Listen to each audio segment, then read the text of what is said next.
British प्रधानमंत्री Abigail Dalton जब Downing street में फ्रांसीसी राष्ट्रपति विवियन टुसेंट का स्वागत करती हैं तो उन्हें इस मुलाकात से बहुत उम्मीदें होती हैं। ब्रिटेन में दवाइयों की सप्लाई में भारी कमी आ गई है। कैंसर की दवाइयों और दूसरी ज़रूरी दवाओं की कमी हो गई है। एबिगल की लोकप्रियता घट रही है क्योंकि ब्रिटिश नागरिक इलाज के इंतज़ार में मर रहे हैं। उन्हें फ्रांस की मदद की सख्त ज़रूरत है।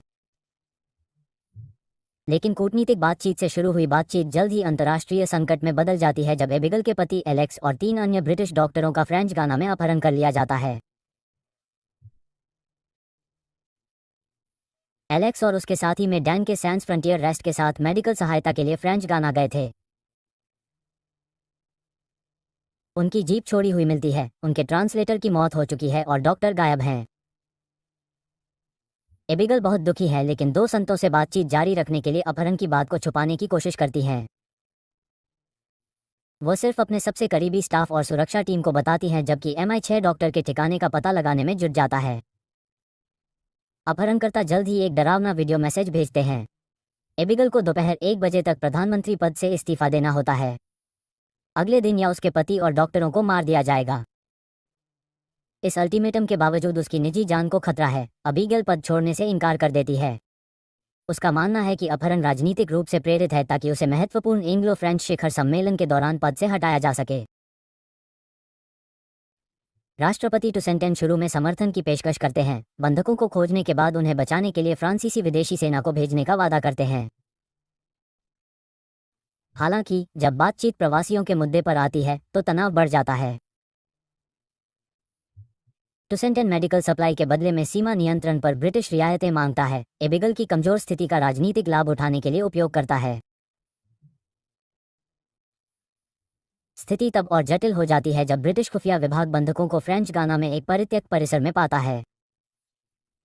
टुसेंटेन एक फ्रांसीसी बचाव अभियान को अधिकृत करता है लेकिन आखिरी समय में रहस्यमय तरीके से इसे रोक देता है। बंद दरवाजों के पीछे ये पता चलता है कि टुसेंटेन को उन्हीं लोगों द्वारा ब्लैकमेल किया जा रहा है जिन्होंने अपहरण का आयोजन किया था। एक हताश कदम में एबिगल गुप्त रूप से एक ब्रिटिश एजेंट को अमेरिकियों को खुफिया जानकारी देने के लिए अधिकृत करती है जिससे बचाव अभियान में उनकी सहायता मिलती है। जनता के बढ़ते दबाव के कारण एबिगल को अपने पति के अपहरण का खुलासा करने के लिए टेलीविजन पर भाषण देना पड़ता है। विपक्षी नेता उस पर राष्ट्रीय सुरक्षा से ज्यादा अपने परिवार की चिंता करने का आरोप लगाते हैं और पूरे ब्रिटेन में विरोध प्रदर्शन शुरू हो जाते हैं।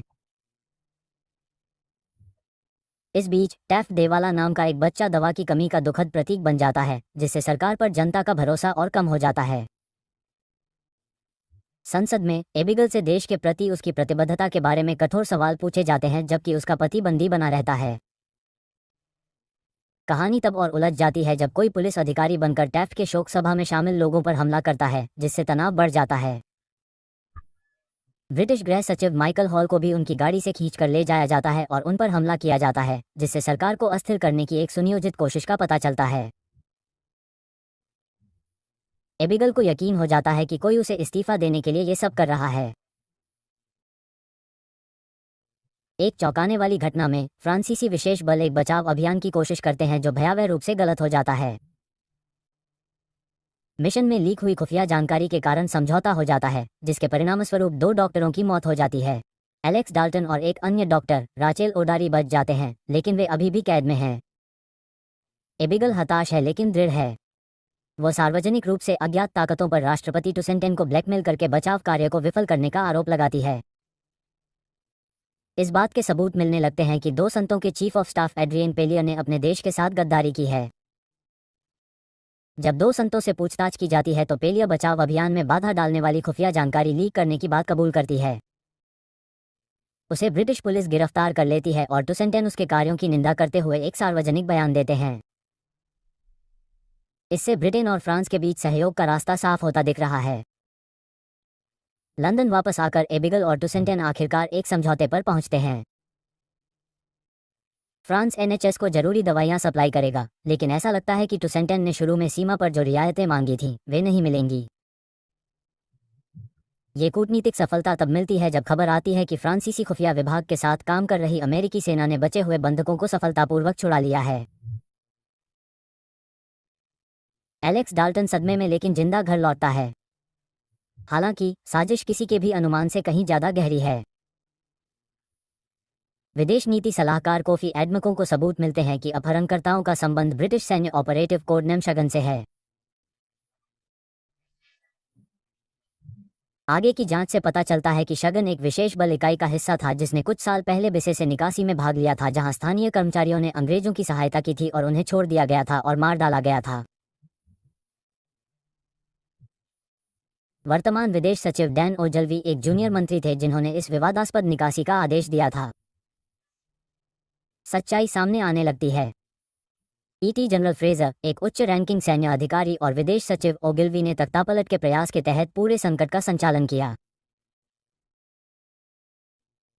उन्होंने एलेक्स और डॉक्टरों का अपहरण कर लिया, समझौता करने वाली जानकारी का उपयोग करके टुसेंट को ब्लैकमेल किया और अबीगेल की सरकार को कमजोर करने के लिए घटनाओं में हेरफेर किया। उनका अंतिम लक्ष्य राष्ट्रीय आपातकाल के दौरान व्यवस्था बहाल करने की आड़ में लोकतांत्रिक नेतृत्व को सैन्य अधिकार से बदलना था। विनाशकारी वृद्धि में राष्ट्रपति टुसेंट की ब्रिटिश धरती पर हत्या कर दी जाती है। हत्या से दोनों देशों में सदमे की लहर दौड़ जाती है और ओगिल्वी को सामान्य कानून के शासन को निलंबित करते हुए आपातकाल की स्थिति घोषित करने का बहाना मिल जाता है। डाउनिंग स्ट्रीट में खुद एबिगल की हत्या के प्रयास से बाल बाल बच जाती है। ओगिल्वी के कार्यवाहक प्रधानमंत्री की भूमिका संभालने के कारण उसे अपने परिवार के साथ भागने पर मजबूर होना पड़ता है। छिपते हुए एबिगल अपने वफादार साथियों को इकट्ठा करती है, जिसमें कोफी, आयशा, जेडी और दूसरे लोग शामिल हैं। उन्हें पता चलता है कि सैन्य साजिश बदले की भावना से प्रेरित है। शगन, जो कपोरल सास्किया मॉर्गन है, ने एबिगल के निकासी के फैसले के कारण बिसे में अपनी गर्भवती बहन को खो दिया। वह बदला लेने के लिए जनरल फ्रेजर के साथ सेना में शामिल हो जाती है, जबकि फ्रेजर रक्षा अनुबंध हासिल करने और सैन्य शक्ति को मजबूत करने की कोशिश करता है। एक रोमांचक टकराव में एबिगल आखिरकार सास्किया के सामने आती है, जो प्रधानमंत्री को बंदूक की नोक पर रखने के अपने इरादों के बारे में बताती है। सास्किया के कार्यों के पीछे व्यक्तिगत त्रासदी के बावजूद एबिगल ये स्वीकार करने से इनकार करती है कि यह आतंकवाद और लोकतंत्र को उखाड़ फेंकने के प्रयास को सही ठहराता है। अपने सहयोगियों और एलेक्स की मदद से एबिगल साजिश का पर्दाफाश करने में कामयाब हो जाती है और ओगिल्वियन फ्रेजर को दोषी साबित करने के लिए पर्याप्त सबूत इकट्ठा करती है। कैबिनेट, जिसे शुरू में डाउनिंग स्ट्रीट बम विस्फोट में एबिगल की संलिप्तता के बारे में गलतफहमी थी, सच्चाई का पता चलता है और ओजुल्वी से अपना समर्थन वापस ले लेता है। विजयी वापसी में एबिगल प्रधानमंत्री के रूप में अपने पद को पुनः प्राप्त करती है और राष्ट्र को संबोधित करने की तैयारी करती है। साजिश का खुलासा होता है, तख्तापलट को विफल कर दिया जाता है और साजिशकर्ताओं को उनके अपराधों के लिए न्याय का सामना करने के लिए गिरफ्तार किया जाता है, जिसमें राष्ट्रपति टुसेंट की हत्या भी शामिल है। इस पूरी परीक्षा के दौरान लोकतांत्रिक सिद्धांतों के प्रति एबिगल की प्रतिबद्धता कभी कम नहीं हुई। भारी व्यक्तिगत और राजनीतिक दबाव के बावजूद वह ब्रिटिश लोगों के प्रति अपनी जिम्मेदारियों को छोड़ने से इनकार कर देती है। एलेक्स के साथ उसकी शादी की परीक्षा होती है, लेकिन अंततः उनके साझा आघात से वो मजबूत होती है। जैसे जैसे वे अपने जीवन को फिर से बनाते हैं, एबिगल को 2 संतों की हत्या के बाद फ्रांसीसी सरकार के साथ विश्वास फिर से बनाना होगा और अपने गहरे विभाजित देश को ठीक करने के लिए काम करना होगा। अंतिम दृश्यों में एबिगल को एक प्रेस कॉन्फ्रेंस की तैयारी करते हुए दिखाया गया है, जो पूरी सच्चाई के साथ मीडिया और जनता का सामना करने के लिए तैयार है। हालांकि अनुभव से आहत होकर वह एक मजबूत नेता के रूप में उभरती है, जिसने अपने देश के लिए अपने समर्पण को बड़ी व्यक्तिगत कीमत पर भी साबित किया है। उनकी सरकार फ्रांस के साथ दवा आपूर्ति श्रृंखला को सफलतापूर्वक सुरक्षित करती है, ये सुनिश्चित करती है कि कोई और ब्रिटिश नागरिक रोकी जा सकने वाली कमी से नहीं मरेगा। होस्टेज आधुनिक लोकतंत्र की नाजुक प्रकृति और संकट के समय में तानाशाही समाधानों के खतरनाक आकर्षण की पड़ताल करता है। ये दिखाता है कि कैसे निजी प्रतिशोध राष्ट्रीय सुरक्षा के लिए खतरा बन सकता है और कैसे डर और गलत सूचनाओं के जरिए जनता की राय को आसानी से बदला जा सकता है।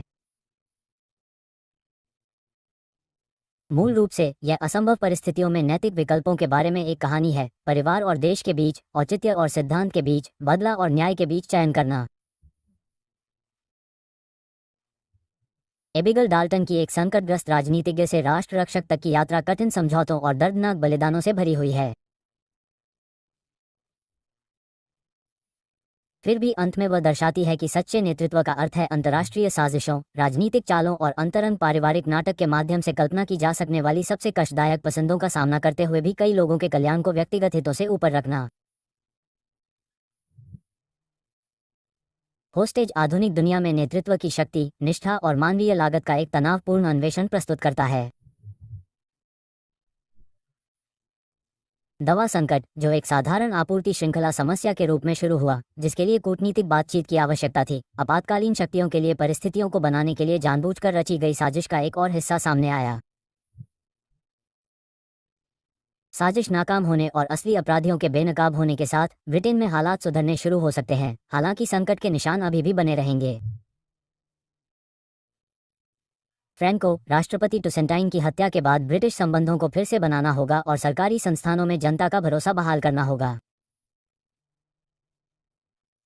सीरीज के अंत में दर्शकों को ये सोचने पर मजबूर होना पड़ेगा कि लोकतांत्रिक व्यवस्था कितनी नाजुक हो सकती है, व्यक्तिगत आघात राजनीतिक चरमपंथ को कैसे बढ़ावा दे सकता है, और सत्ता हासिल करने वाले लोग जनता के डर को कितनी आसानी से हथियार बना सकते हैं।